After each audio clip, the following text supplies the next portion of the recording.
Alors, on poursuit cette discussion maintenant avec Mino Adjin, qu'on connaît bien au Kamouraska. On va parler de l'événement Govember qui revient pour une 4e année en novembre. Bonjour, Mino. Bonjour, Annie. Comment ça va? Et numéro 1. Écoute, comme on connaît, on voudrait bien avoir du plaisir. On aurait le cœur aux festivités, mais disons que c'est limité ce temps-ci. Alors, peut-être parler là, mais ça ne vous arrête pas, ça. Donc, il y aura Govember quand même.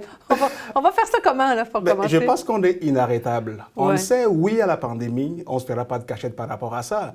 Mais au-delà de la pandémie, il y a des êtres humains qui ont besoin de socialiser, qui ont besoin de parler à d'autres, qui ont besoin de se soutenir comme communauté. Alors, pour nous, c'était comme impensable qu'on arrête cette année. On continue, on fait ce qu'on a à faire. Puis en passant, je profite de l'occasion, Annie, pour remercier les membres du comité. Ouais. On est bénévoles. Ben oui, bénévoles, puis c'est beaucoup de travail, là. Incroyablement. Mais on croit beaucoup à notre milieu, on croit beaucoup aux gens d'affaires de nos communautés, on croit beaucoup à nos municipalités. Ça crée une énergie aussi. Positive. Ça crée un dynamisme, tout à fait. Parce qu'au fond, le mois de novembre, c'est un mois sombre. Les jours raccourcis, c'est un peu plus difficile, c'est l'hiver qui s'en vient. Mais nous, ce qu'on veut faire, c'est de mettre beaucoup d'énergie dans apporter de la lumière dans cette dynamique. Oui, le mois, mais aussi ce qu'on vit aujourd'hui. C'est lourd. Hein. Depuis le printemps, c'est difficile, mais en même temps, ce repli sur nous-mêmes, ça peut avoir un effet bénéfique pour redécouvrir notre entourage. J'aimerais que tu me parles, Minou, des principaux axes de la campagne cette année. Exact. Au fond, les principaux axes, ça demeure toujours les mêmes. Puis je pense qu'aujourd'hui, plus que jamais, on a besoin de ces axes-là. Le premier, c'est quoi? C'est de parler de la santé masculine en particulier. Souvent, je dis ça en blague, mais c'est une réalité. Pour les hommes, quand ça ne saigne pas, ça fait pas mal. Non. Mais au fond, est-ce qu'on a besoin de se rendre jusque-là? Non. Non, c'est ça. Puis quand on parle de la santé, pas juste le cancer de la prostate, la santé est beaucoup plus large que ça. Psychologique c'est ça. Aussi, surtout cette année, là. On aborde tous les aspects de la santé. Pour nous, c'est important. C'est de A à Z, on en parle le plus possible. Le deuxième axe, c'est l'achat local. Depuis le printemps, les entreprises, c'est des hauts et des bas. C'est difficile pour tout le monde. Peu importe dans quel secteur on est, ce n'est pas facile. On ne peut pas prévoir. Du tout. On peut pas prévoir. Les prévisions, les budgets, tout ça, il n'y a rien qui tient. Exactement. Donc, c'est plus difficile. Alors, pour nous, c'est l'occasion rêvée d'inciter la population à soutenir les entreprises. Donc, tout ce qu'on demande, si tu es une entreprise, tu es un entrepreneur, tu nous entends en ce moment, ce que je te demande, c'est contacte-nous. Envoie-nous tes idées. Qu'est-ce que tu veux faire? Parce que le but, nous, ce qu'on veut faire, c'est de te mettre, toi, en vitrine.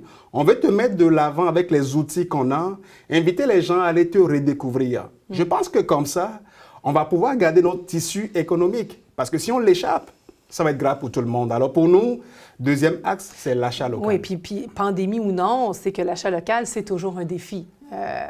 En temps normal, c'est un défi. Donc, imagine en temps de pandémie. Mais il y a comme une ouverture, là. Il y a quand même une opportunité à saisir. Exactement. C'est le temps de se mettre à l'avant, puisqu'on est confiné presque dans nos régions. Exact. Puis le troisième axe, qui est le don local. Ah, ça, c'est important aussi. Parce que tout ce qu'on ramasse, on le redonne intégralement aux fondations et associations de notre milieu. Puis on le sait. Le printemps, l'été, l'automne, au début, là, ça a été difficile. Tout ce qui était prévu comme activité pour les fondations ou organismes de soutien, tout ça est tombé à l'eau. Exact. Donc, ces organismes ont encore plus besoin d'argent que maintenant. Et nous, ce qu'on fait, c'est que tout ce qu'on ramasse comme ressources, on le redonne intégralement. Juste pour preuve, là, les 3 dernières années, on a donné quand même 50 000 aux fondations. C'est beaucoup. Ce qui est quand même beaucoup d'argent. Ça peut combler un gros trou, effectivement. Absolument. Vous avez toujours des présidents d'honneur, comme tout dans événement qui serait... Là, cette année, il y a comme une petite nouveauté. Là. On fait les choses en grand. Différemment. Oui. Au fond, c'est dit, la santé, c'est un sujet de couple. C'est toujours ensemble. Ma conjointe s'occupe beaucoup plus de ma santé que moi-même, je ne peux le faire. Au fond, je vous avoue ça candidement, parce que les rendez-vous, c'est elle qui les prend. Oui, on appelle ça la charge mentale, Minou, la charge mentale. Donc, on s'est dit, tant qu'à faire ça, on va le démontrer dans le choix de nos présidents d'honneur. Donc, cette année, on a choisi M. Sylvain Hudon, le maire de la Pocatière, comme président d'honneur. Et comme co-présidente d'honneur, Mme Nancy Saint-Pierre, mairesse de Saint-Joseph. Ah, puis c'est bien, ça va mettre les villages aussi, je ne vais pas éloigner, c'est pas un bon mot, mais C'est en ils sont plein moins, ça. la ruralité aussi Exact. au cœur de l'événement. Tout à fait. Puis ces gens sont des gens dynamiques, très passionnés par leur milieu. Sylvain, il n'est plus à présenter. Nancy, je la vois partout. C'est des gens dynamiques dont on a besoin. Et je les remercie ici d'avoir accepté d'assumer la coprésidence. Bon, là, ce que je comprends, c'est que les entreprises peuvent vous téléphoner. Vous allez trouver qu'il y a une activité quelconque qu'on pourrait faire inscrire dans le Govember. Vous avez le site Internet. Oui. Si on ne peut pas aller danser live, mais qu'on veut danser dans notre salon, peu importe, on verra ce que vous allez nous dévoiler éventuellement. On peut faire les dons en ligne. On parle de l'argent, mais on peut faire ça en ligne aussi. Là. Exactement. Au fond, avec la pandémie, on le sait. On essaie comme de manipuler moins d'argent. Puis ça fait déjà 1 an que les gens nous le demandent. Est-ce que c'est possible de faire un don en ligne? La réponse est oui maintenant. Le comité travaille énormément là-dessus pour mettre en place sur le site Internet des dons en ligne. Puis tu peux choisir aussi la fondation ou l'association à qui tu veux remettre ces dons-là. Donc, on vient de simplifier tout le processus. Avant, on ramassait des sous, on l'amenait. Ça donnait quand même charge de travail aux gens qui faisaient les finances. Mais cette année, tu as fait une campagne dans ta business. Tu veux faire un don, va en ligne, donne les sous, ni vu ni connu, au fond, ni vu ni connu. On va le voir quand même dans le système, mais ça va faciliter énormément oui, puis les la gens, gestion. Les entreprises aussi peuvent plus facilement solliciter leur propre réseau et les diriger vers le site. Ça. On veut rendre ça simple et facile pour tout le monde. Puis on a rajouté d'autres personnes aussi au comité. Ah, il y a des nouvelles personnes? Parce exact. que là, on connaissait évidemment Cathy, qui est là. Cathy, la lumière du comité. Oui, c'est ça, exact. Il y avait Sébastien Demers, qui est courtier. Il y a Pierre Bonenfant, en construction. Ça, c'est nouveau, Pierre? Pierre, depuis l'année passée. Okay, d'accord. Il y a François Coulombe, qui s'occupe de tout ce qui est site Internet pour nous. Tout à fait. Puis cette année, on a rajouté Francis Paradis, avocat. Parce qu'au fond, il y a des aspects juridiques qui vont finir par popper à un moment donné.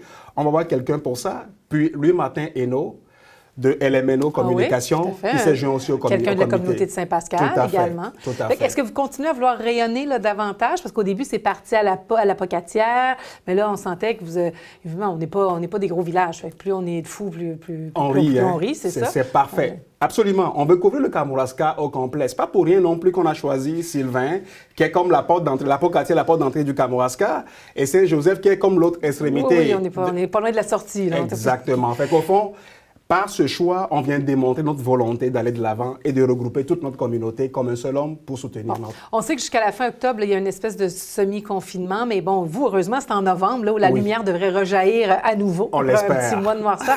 Prévoyez-vous être capable de faire quelques activités en présentiel, parce qu'on peut avoir des activités à 10-15 personnes là, dans le respect des règles sanitaires. Exactement, absolument. Oui, on va le faire. On va faire des conseils live sur Facebook Live ou sur Zoom. En tout cas, on va trouver des formules. On va utiliser toutes les plateformes possibles. Des rencontres en présentiel, oui. Mais ça demeure quand même... ça vous demande une organisation supplémentaire. Parce qu'il faut doublement aller chercher les gens. Là, exactement. Non seulement ça, on veut quand même préserver la santé de tout le monde. On veut s'amuser en respectant les règles. Et en s'assurant qu'en sortant de là, oui, on a eu beaucoup de plaisir. On va faire encore de la Zumba cette année. Pourquoi pas? En plein air, peut-être. Ça peut être dehors. Donc, comme ça, les contraintes vont être moins. Beaucoup trop tôt, d'ailleurs, au Québec. Là, au mois d'octobre, au mois de novembre, la Zumba, il faut être bien habillé, mais c'est possible. En s'habillant comme il faut, on va faire des miracles. On met la tuque Govember. C'est en plein ça. On met le nœud papillon. Ça s'en vient. Du matériel promotionnel à venir également. On travaille là-dessus. On est dans notre laboratoire. Là. Les gens vont être contents. OK. Il vous reste 20 secondes là, pour vendre votre salade là, donc, de Govember tout le mois de novembre. Ce n'est pas compliqué. Vous habitez au Kamouraska, vous voulez soutenir notre communauté, vous êtes un homme d'affaires du Kamouraska, vous voulez mettre en vitrine votre entreprise. Ne ratez pas cette occasion-là. D'ici le 15 octobre, faites-nous signe, inscrivez-vous, vous ne le regretterez pas, on va s'amuser comme des fous. C'est noté. Merci beaucoup, Mimodji, d'être venu aujourd'hui. C'était un plaisir, Annie.